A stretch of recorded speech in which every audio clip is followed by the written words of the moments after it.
Hey, what's up, guys? Richard here, back with Cosmic Human Design, and today we are back with finishing up the I Ching Oracle, the Cosmic Way, going through the appendix of cosmic words, cosmic terms and words created by the collective ego. And as a matter of fact, we'll start today with the collective ego, the term. The collective ego is the parent of the individual ego.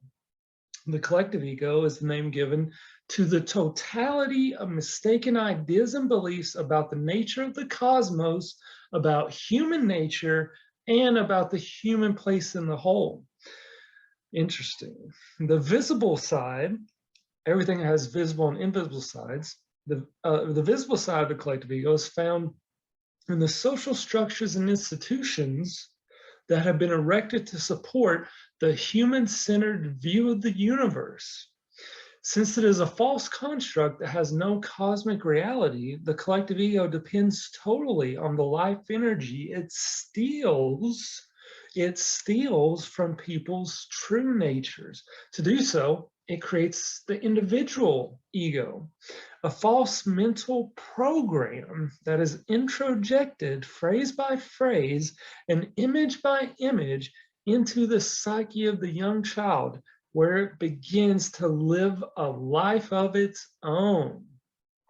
So the collective ego is one of the main ideas that's laid out, one of the main themes in this work, the Oracle, the Cosmic Way.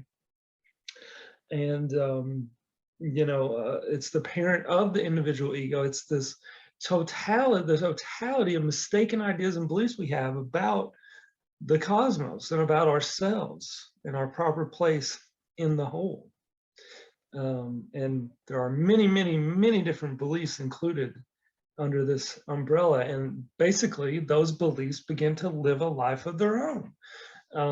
And it becomes this force that, is in a sense alive, that is, manipulating human affairs and keeping us trapped in this matrix, this parallel reality. Common sense is a consensus of all the senses. The common sense comprises the 5 senses of inner perception and the metaphorical senses.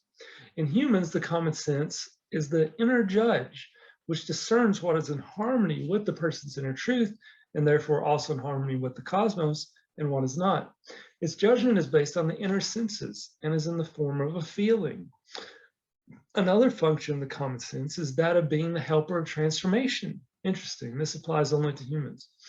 This function is referred to in hexagrams 15, modesty, 16, enthusiasm, 17, following, and 21, biting through. As part of our animal nature, the common sense gets blocked when a person's animal nature has been slandered as lowly or as the source of evil. Cosmos, here we go. Cosmos is the appropriate word to describe the cosmic whole. The cosmic whole consists of the invisible cosmic consciousness and the visible world of nature. The cosmic whole is a system of harmonics, which is described in all its aspects in hexagrams 3 through 64 of this volume. All consciousness, which exists both in the forms of feelings and thought, finds expression in the cosmic whole, both that which is harmonious and that which is discordant. However, the core consciousness of the cosmos is only harmonious. Discordant consciousness, which is generated only through a false use of language, has no place in the core consciousness. It creates its own sphere, a place of separation and isolation from the cosmic whole, which we have called the demonic sphere of consciousness.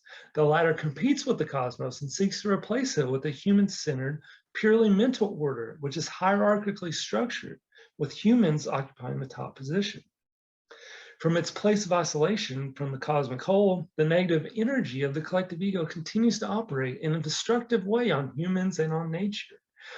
The visible side of the demonic sphere of consciousness is the parallel reality of the collective ego.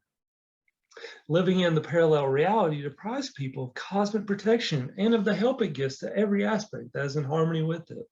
Without cosmic protection, people create fates, often referred to in I Ching as misfortune, One of the purposes of fate is to help a person reunify with the cosmic whole. The cosmos is not identical with what humans have called the universe. The idea of a universe has been created by the human-centered view. As such, it constitutes the mnemonic sphere of consciousness and the parallel reality of the collective ego. Very, very interesting right there. So, yeah, that's very interesting. So the word universe is not the appropriate word to describe, all that exists. The cosmos is the appropriate word instead. Creator. Creator is a human term that comes from a reductionist imagination that sees the cosmos as having a beginning and an end. That is to say, the cosmos as seen in the myopic framework of linear time. Being a creation, a creator is also imagined, and not surprisingly, it is one with human features. While the term reflects the myth-making activity of the collective ego, it does not apply to the originating activity of the cosmic consciousness. Everything that exists on the visible plane is an expression of an individual aspect of the cosmic consciousness in form. Thus, nature is not a creation of the cosmic consciousness, but its expression in form. Humans originate in the cosmic whole and return to it. Creating, in its true sense, refers to a person's bringing to expression the unique abilities and talents he has been given by the cosmos. When these abilities and talents are appropriated by the ego, they falsely create the demonic sphere of consciousness and the parallel reality that competes with the cosmos. Very interesting. Very interesting. So the entire concept of a creator is due to one of these beliefs that make up the collective ego, this reductionist imagination that believes time is linear. In order to have something be a creator or a creation, there has to be a beginning, So already we're implying linear time already, which of course is not true. Time is not linear. There was no beginning, Culprit. A culprit, very interesting here. There is no such thing as a culprit in the cosmic order. The word is a creation of the collective ego and a seed of evil because it implies thought in terms of opposites. It also implies the existence of guilt, another ego invention. The word also suggests that evil lies in the nature of the person or thing, which is untrue. All evil originates in false mental programs that have been introjected into the human psyche by the collective ego. These programs suppress a person's true nature and demonize his helpers. However, the sage that exists in the presence of every person can be called upon to bring his wrong actions to a halt. When a person sees another as a culprit, a spell and poison arrow are put on the sage of the one called a culprit.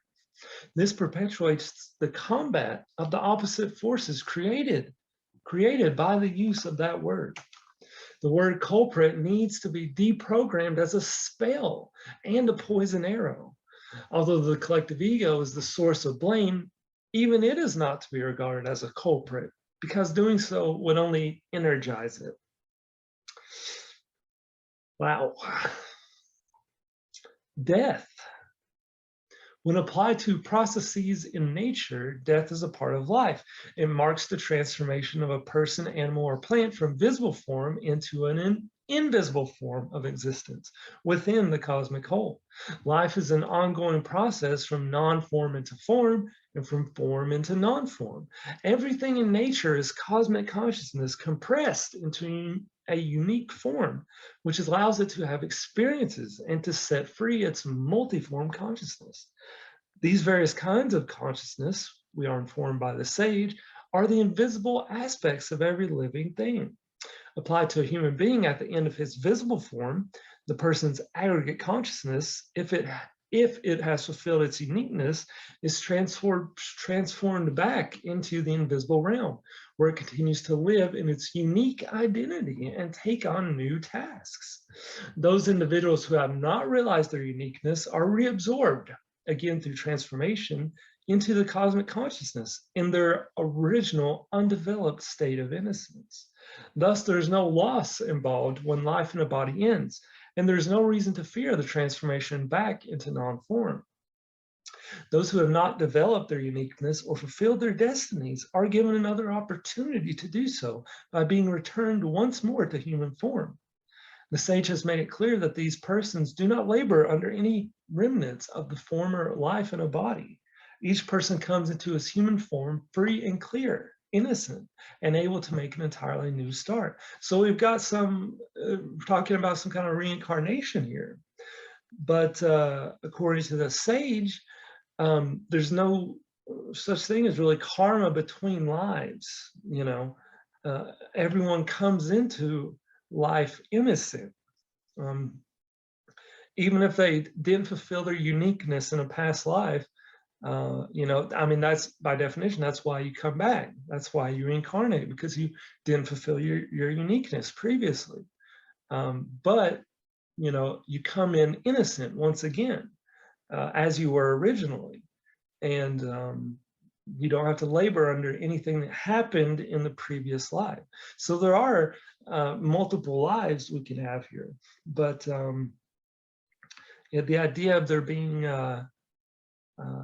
karma between lives is mistaken. It may happen that before the transformation has become completed, the deceased may contact a relative to inform him of something, as for example, that he needs to let go of any feelings of guilt towards the deceased. Guilt will keep him attached to the deceased, preventing both from making progress. When he says the inner no to his guilt, the transformation can be completed. When a person's true self is kept imprisoned by the ego, it has the fear that it will die without having fulfilled its destiny, and that it will have bypassed all its opportunities for growth. This fear is expressed in dreams of being enrolled in a school and coming up to examination time without ever having attended the classes. Another very real fear of death connected with the presence of the ego in a person's psyche is the true self's fear that it will fall into total oblivion, or that it will be executed by the ego. This fear is experienced in dreams of being ritually sacrificed, of being executed by a death squadron, or of going to the doctor to receive a lethal injection, etc. Finally, there's the fear of death held by the ego. Indeed, the ego is the only thing that dies when a person's life in the body ends, because it is not part of the cosmic whole, but a foreign element in the psyche. The ego sees death as loss and an end, and as a final punishment. All ideas of a last day of judgment or of eternal punishment come from the ego. They have no basis in cosmic reality. Because the ego does not want to die, it has created the idea of there being an immortal soul, which the person must develop at the expense of the body. The concept of soul is the ego's attempt to gain eternal life. Whoa, what? What? Because the person's true nature has eternal life, there is no need to strive for immortality. Very, very interesting here. There is no need to strive for immortality. We already have eternal life. When the time has come for a person to die, because the purpose of his life has been completed, a team of helpers can be called upon to help him make that step in harmony with nature. The helper of death, the helper to free him from the fear of death, the helper to make death swift and easy, to overcome the effects of the platitude that death is difficult and hard, the helper of acceptance of death, and the helper of seeing his inner truth. How long it will take the helpers to complete their task depends on the obstinacy with which the ego in the person clings to the body.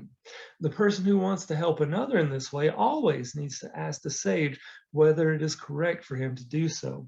If he simply goes ahead without asking, the ego in him has taken charge of the action, which creates blame for him. It would not harm the other person because the helpers do not associate with the ego, period. All right, guys, thank you so much. I hope you're enjoying this appendix. And it's got some very interesting definitions and terms here, cosmic terms versus words that have been created by the collective ego. We know that the use of language is paramount, it's critical, especially correcting our false use of language and routing out the false words that are inhabiting our existence and indeed limiting it. I'll see you guys in the next one.